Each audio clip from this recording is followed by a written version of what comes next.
Hello, everybody. I'm Rob Wallace here in St. Paul, Minnesota. I'm an evolutionary epidemiologist with the People's CDC, here with an update on the COVID-19 pandemic. As there's much to cover, we're dividing this week's episode into two parts.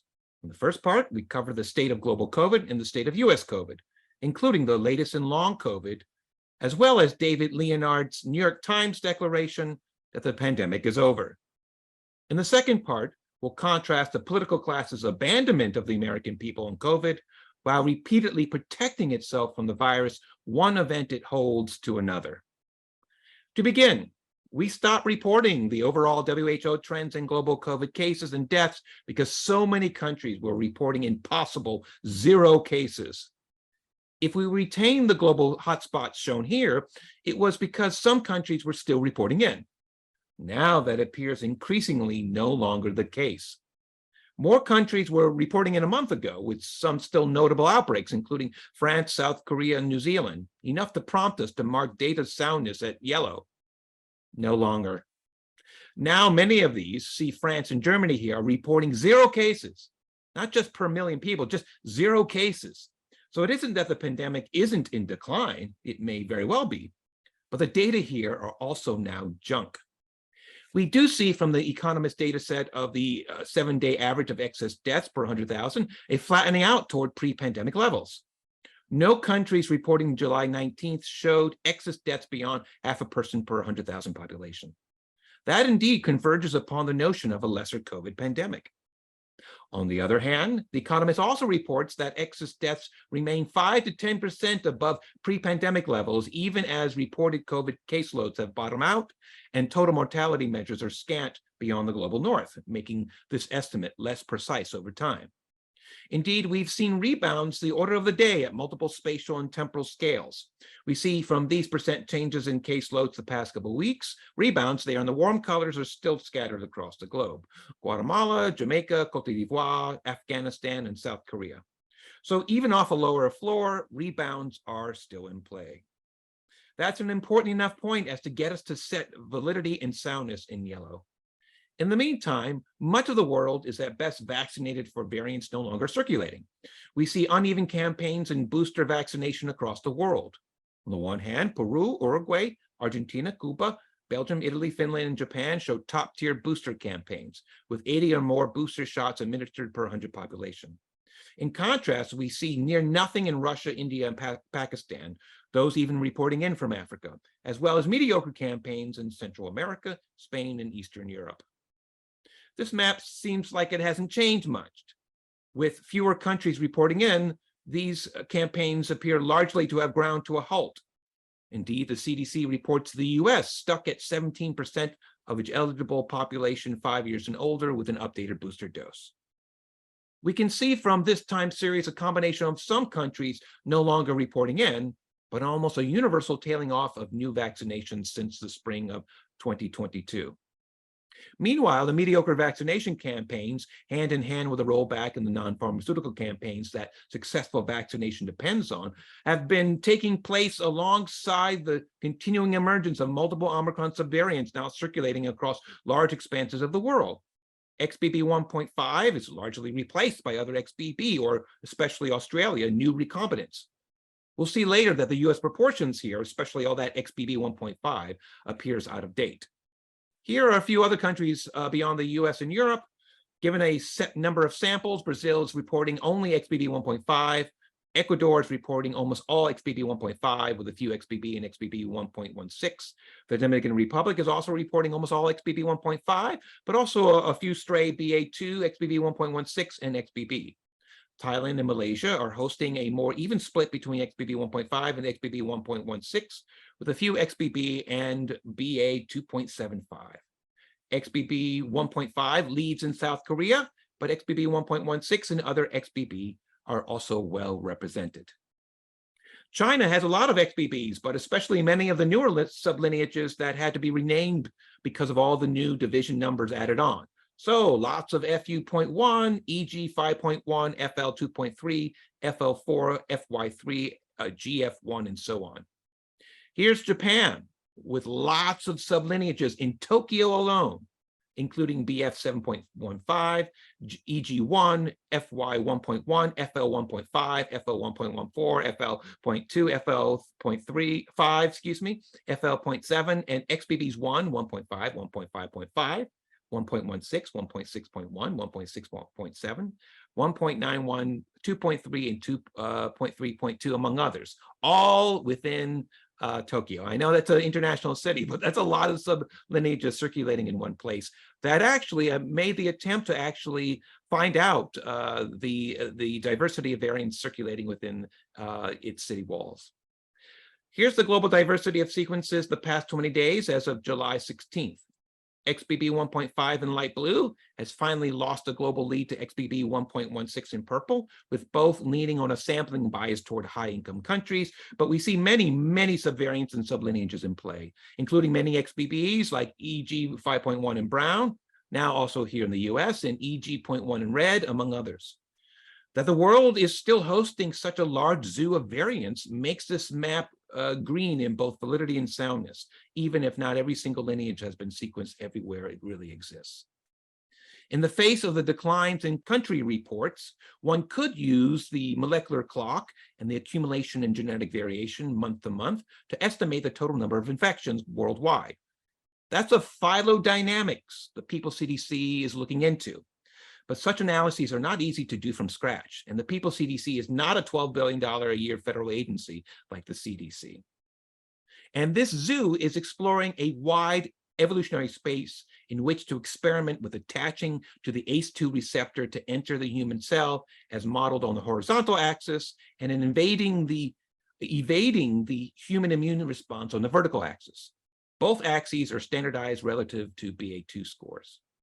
Most of the sublineages are in a sweet spot of binding and immune escape. They are in the upper middle, but some appear to lurch ahead in immune escape, as in that FW.2 on the top.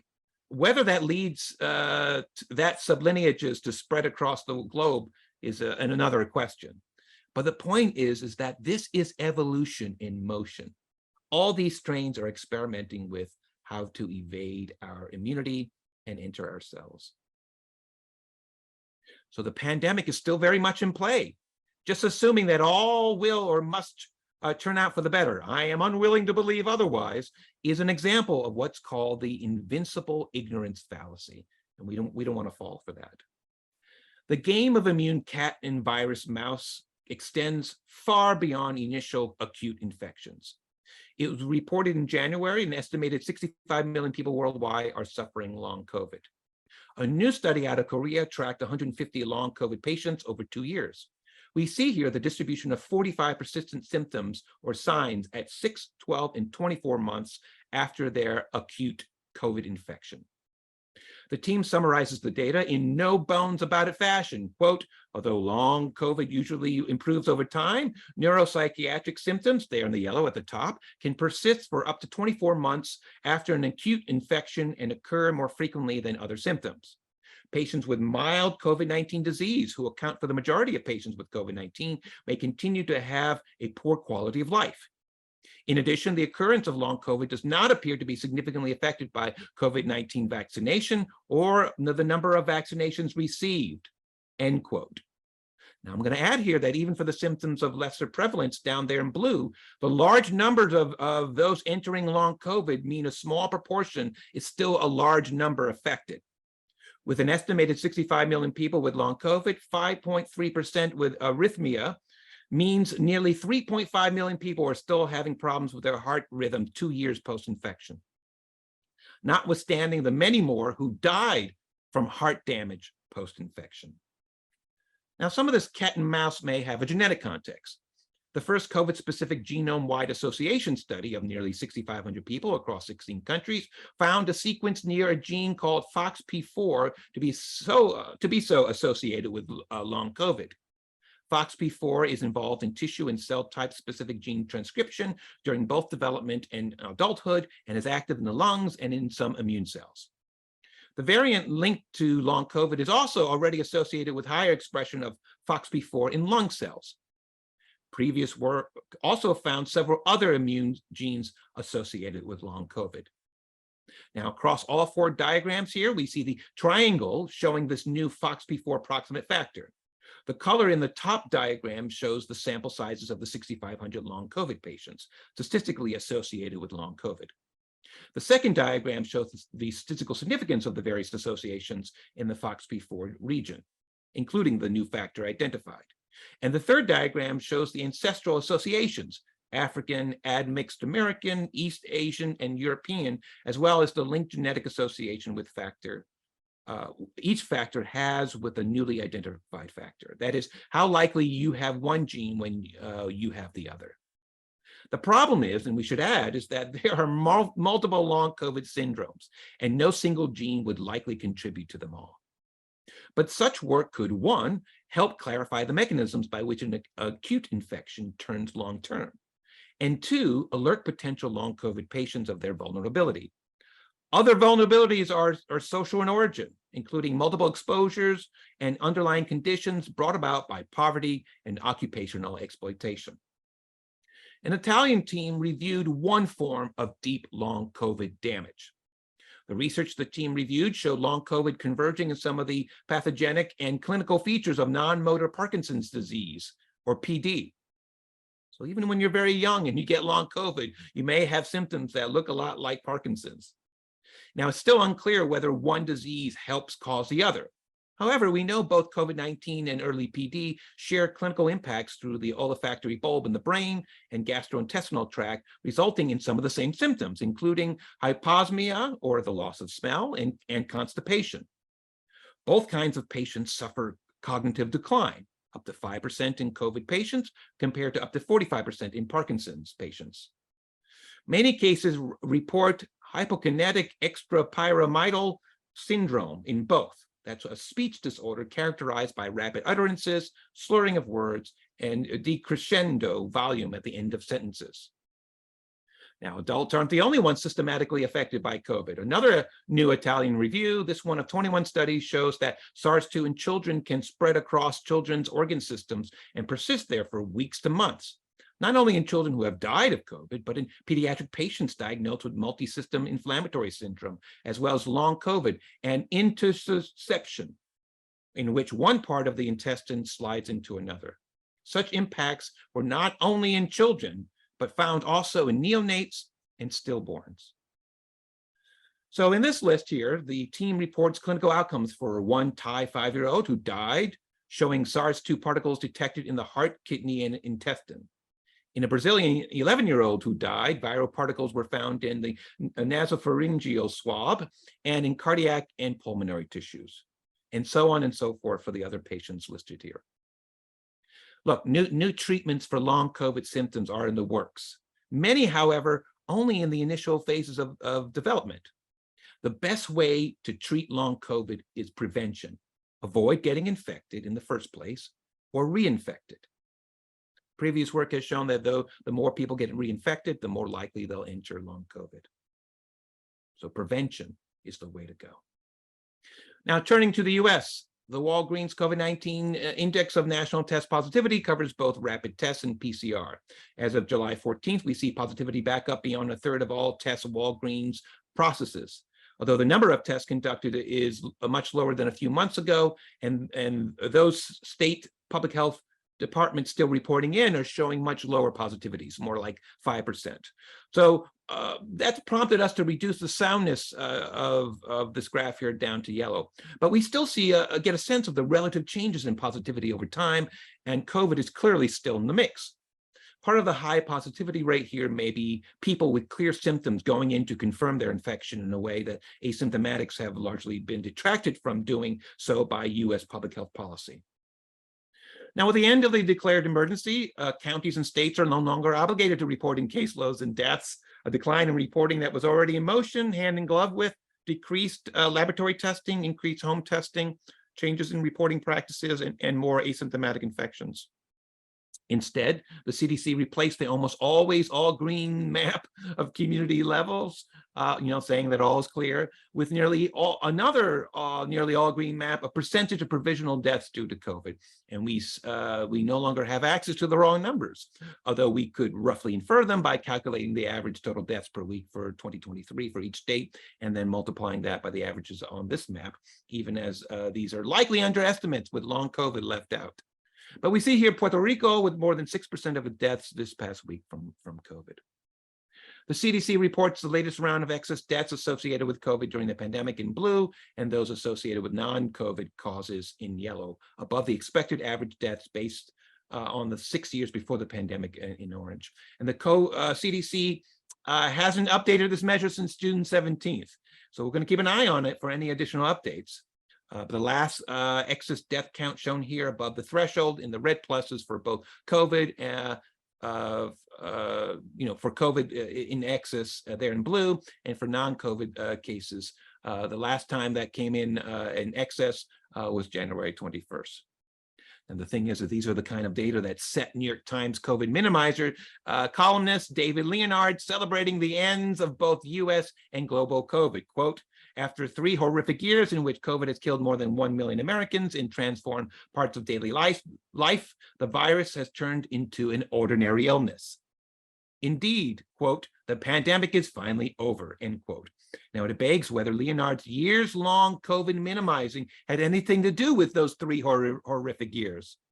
Was the experiment he helped conduct, championing opening up early and often and letting people get infected, killing off millions of the most susceptible, part of that horrific? A new University of Pennsylvania study estimates nearly 1.2 million excess US deaths in the first 2 years of the pandemic, which would imply the 1.1 million official count through 3.5 years is a significant underestimate. We see here mapped the changes in excess mortality across 4 phases of the pandemic. The initial phase, winter 2020 through 2021, the Delta variant, and early Omicron through February 2022. The maps show that regions differed in their patterns of excess deaths, with the first year on the bottom slice of each graph and the second year in the top. The size of the circles represent the population sizes of the counties, and the color, whether they're more urban, they're in the warm colors, or rural in cool colors.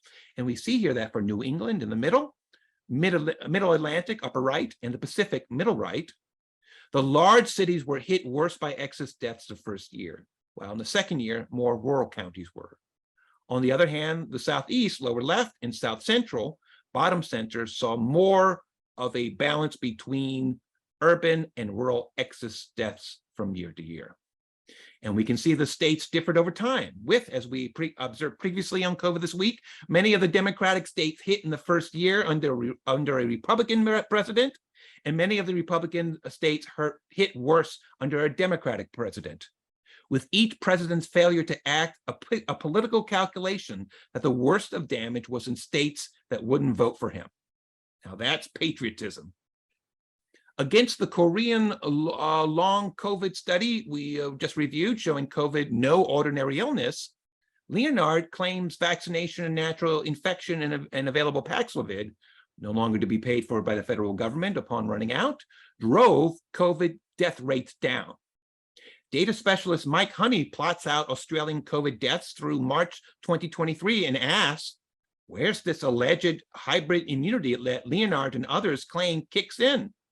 Because it doesn't look like any such stoppage in accumulating deaths exists once COVID got a real hold on Australia in late 2022. Leonhardt makes no mention of the data boycott many countries have undertaken, or that some countries are now setting the baseline to compare excess deaths at 2020 with the pandemic already underway, wiping out the difference between present death rates and that baseline. No mention that the economist reports he refers to also conclude excess deaths are in actuality 5 to 10% above the baseline.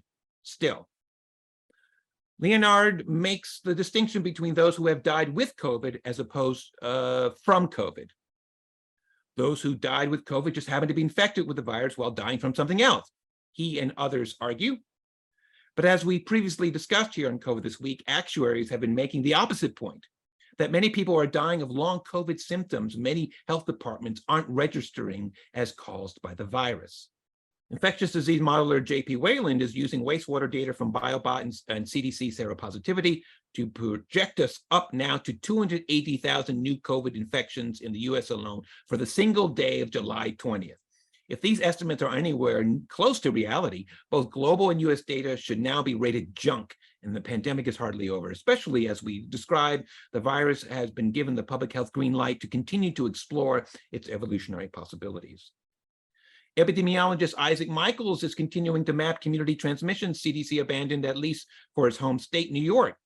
The state registered 24 confirmed COVID deaths the past week, 480 COVID hospital admissions, and a 6.5% positivity rate. That is much less than the Walgreens estimate, but increasing over the course of the past couple months.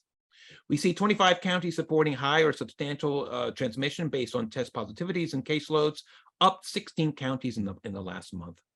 What was concentrated in the southern tier has now moved more upstate and down back into New York City and Long Island. The important point here is that even with deteriorating quality in data, with hospitals nationally reducing their reporting, COVID-1 continues to evolve as an outbreak, no matter what federal declarations or New York Times declarations that the pandemic is over. And two, the virus continues to qualify as a public health threat even under the old standards. One COVID This Week listener has been collecting people's Reddit, Facebook, and Twitter posts on their new COVID infections this month, July 2023. Here's only a few that the listener found. Quote, I got COVID at a rock show just last week where I foolishly did not wear a mask. I got my wife sick. Fingers remain crossed that our kids don't get sick. I'll be masking at shows for the foreseeable future. American Political Association folks, I have COVID now, just returned from a large conference, the International Conference on Public Policy. Paul Carney and I both have COVID and we were both at ICPP. Do the math. May I suggest we mask as much as possible everywhere and do rapid testing out of an abundance of caution. Here's another one. I've had bad COVID for the past 2 weeks. I've only had it once before and I was sick for about the same amount of time. I never got headaches like this and my ears are permanently popped, or feeling like they're clogged, like my hearing is really weak and I can't unpop them back to normal, LOL. They've been this way for like a week straight. Here's another one. My husband tested positive for COVID on the 4th. It's our first time being infected. Our tip-off was a pink eye and runny nose. I have liver disease and we have been trying to do everything to avoid COVID. We mask all the time. I'm vaccinated to the level that is allowed. I'm testing negative after testing every day since, but have a runny nose and a temperature of 99.8 this AM. We have used up the free COVID tests and are out now. Here's another. My husband and I tested positive for COVID with the at-home tests. Started with muscle and body aches, a headache and dry throat. But starting around 10 p.m. last night, I started vomiting nonstop, maybe 10 times all last night, and honestly, maybe more. Stomach has been upset and I can't keep any water down. I throw it up immediately. Here's another. I tested positive Friday. I started feeling bad on Thursday. I've tested positive before this time. One thing I noticed right away was how frequently I needed to urinate. That was probably the most telling similar symptom from before. The rest of the symptoms were far worse than I've ever experienced. The body aches, everything hurts, especially the goosebumps. My throat feels like it has 1,000 paper cuts in it. My head feels like a bowling ball being thrown by a professional bowler. My head can also start feeling like a hot poker being held in a fire. It is only slightly getting better day to day. This is one of the worst illnesses I've ever experienced. It also confuses me as to how different this positive experience was to before. I mean, it wasn't great, but it wasn't anything close to as bad as this. Here's another. I got it from a wedding guest 2 weeks ago and am just now getting over the fatigue. Climbing stairs is still harder than before. The symptoms themselves were mild compared to what others went through, but between COVID, the heat, and my asthma, breathing has been rough the past couple of weeks. Here's another. Tested positive for the first time. I started to feel off on Monday, but ignored it and worked 11 hours because I don't have a chill sometimes. Around 7 p.m., it kicked in. Fever, sweats, body aches, and shooting pains in weird places. Here's another. 30-year-old female, extreme lower back, buttocks, and leg pain. This is my second infection. I woke up this morning with my throat and chest feeling a little funny. Didn't think much of it. couple hours later, and I had to come home because my lower back, butt, and legs were aching and hurting so badly. All I could do was literally lay in bed and writhe in pain. The only other time I ever felt this type of pain was my first infection in November 2021. Sure enough, I took a test tonight and it was positive. I also have a horrific heartburn, a 101 fever, and a sore throat and chest. I'm miserable. Just putting this out there, can't sleep. To top it off, I'm visiting friends on the East Coast and have to drive home tomorrow. Now, here's the last one we're sharing today. My son just tested positive. Another family member is showing symptoms. If we'd taken it more seriously earlier on, we might be in better shape. Pathogens don't give a damn about your politics. Now, end quote. Now, does this at all sound like the end of the pandemic, as Leonhardt would have us believe? Moving on. Detecting SARS-2 in sewage wastewater remains in place. We see the levels of SARS-2 virus detected in the wastewater, in some ways a leading indicator of the pandemic, for June 26th to July 10th. In the oranges and reds, we see what few plants come in at 60% or more of all the samples in SARS-2 detected taken nationally since December 2021. Now, much of the country is listing in at under 20% of the distribution of samples reporting back to 2021. Although there are some lines of plants showing a higher SARS-2 in New York State and in North Carolina. On the other hand, the more acute measures of changes in sewage loads over the past 15 days show some areas heating up more than others. These could be threatening spikes or intermittent increases off a lowering floor. And what appears the first effort to determine whether these two wastewater measures, levels or 15-day % change, track COVID caseloads. A Stanford University team found that as of 2022, wastewater levels over 51% of the historical distribution more accurately predicted high caseload and hospitalization than the 15-day % changes we were just showing. But as we see in these biplots of sensitivity and specificity for caseloads on the left and hospitalizations on the right, that performance declined as 2022 progressed. The Stanford team hypothesizes that the rise of home rapid antigen tests disconnected wastewater from public health department positivities, which underscores an observation we made on COVID this week previously, that individual convenience can come at the price of lesser public health surveillance. Without such surveillance and community consciousness as of the present COVID standing, meaning what COVID is circulating in any one neighborhood or county, many individuals wouldn't know to test themselves to begin with. The team hypothesizes that hospitalizations may have disconnected from wastewater with a present population level attenuation in sickness during the acute COVID infection. Finally, the team notes CDC funding permitted an influx of new testing sites in August 2022. New facilities may exhibit significant fluctuations between absolute viral concentration and their assigned percentile. So sometimes it takes the new plants to get going in terms of their testing of SARS-2 in the wastewater. Here are the 7-day averages of fractions of hospital beds filled by COVID patients in 2,200 hospitals reporting June 26th through July 2nd, mapped by the People's CDC's Les Schaffer. We see Seattle, Portland, and the Bay Area hit hard. We see a bunch of hotspots in Oklahoma, Arkansas, North Carolina, increasingly in parallel to what we were seeing with wastewater, as well as in Philly and in Washington, D.C. We set both validity and soundness in yellow as hospitals differ in COVID definition and reporting efforts, and big picture, the number of hospitals reporting is in decline, down another 1,100 hospitals since we last looked, and capped at June 2nd, we're a couple weeks behind. That said, we still get a sense of the regional pressure COVID is imposing on hospital capacity, and that pressures change over time. The CDC shows the % change in hospitalizations per county, with dark orange showing substantial increases from the week before of 20% or more. But we don't have a sense of what kind of surge this is. Off a low level to start, or an ongoing large inundation. Nor do we have a sense of how much over 20% the increase in hospitalization is for those counties in the dark orange category. The outbreak stateside continues to evolve, with here XBB 1.5 now getting replaced by the other XBBs. So we'll do a little correction from our world in data graphic that we showed earlier. So these XBB 1.5 is being replaced by XBBs 1.16, 1.5.1, and 1.91, and new arrivals of XBB 2.3 and 1.16.1 in pinks, And now EG 0.5 in orange, which is an alias for XBB 1.9.2.5. So you can see all those numbers being listed and why they're being replaced by these aliases.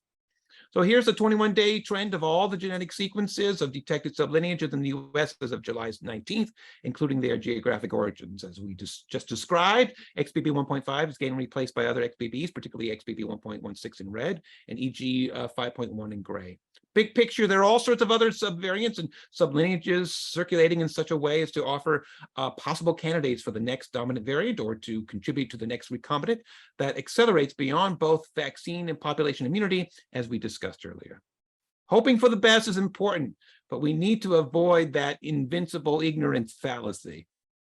So to wrap up here, what is the state of our surveillance? Someone commented on YouTube under our previous episode that, quote, while we don't know the absolute number of COVID cases nowadays, we can get a sense of prevalence by looking at positivity percentages in PCR tests, hospitalizations, and wastewater analysis. We're not flying as blind as you suggest, end quote. And the thing is, we appreciate the feedback. These are exactly the kind of queries and conversations the People's CDC encourages, whether or not we all agree. Now, I found this comment to be a useful prompt, so I replied this way. We did report exactly these data in this episode, and now every episode posts end of the public health emergency declaration. But comparatively little PCR testing is being conducted with the rise of the at-home rapid antigen tests. No one is required to report in, and with the closing of almost all community testing sites. Hospitalizations are a back-end indicator of infection cycles. Many hospitals are no longer testing all patients for COVID, and percent change in hospitalization doesn't tell us whether that's for an ongoing spike or off a lowering floor. Limited syndromic surveillance tells us little of the extent of community spread. Wastewater analysis across plants does give a general sense of the state of the national outbreak, or one angle of it, I continued. But for reasons still unclear, viral wastewater load and caseloads are often not correlated county to county. And of the 16,000 publicly owned wastewater plants nationwide, CDC is reporting results for less than 1,400. Whole swaths of the country aren't reporting in. Flying blind may not be the case, I finish, but a pilot with glaucoma isn't something to cheer. Indeed, with almost all data now being publicly reported and only at the state level or by a limited number of labs, here's a test of our state of surveillance. Can we tell what the state of the outbreak is in Sioux County, Iowa, or nearly any other single county? A flood of CDC resources could help in quashing a sudden surge. The answer is we cannot tell for Sioux County or nearly any other. That covers the first part of our COVID This Week episode. You can find our second part on the political economy of the COVID response in our YouTube channel and linked here in this episode's video description.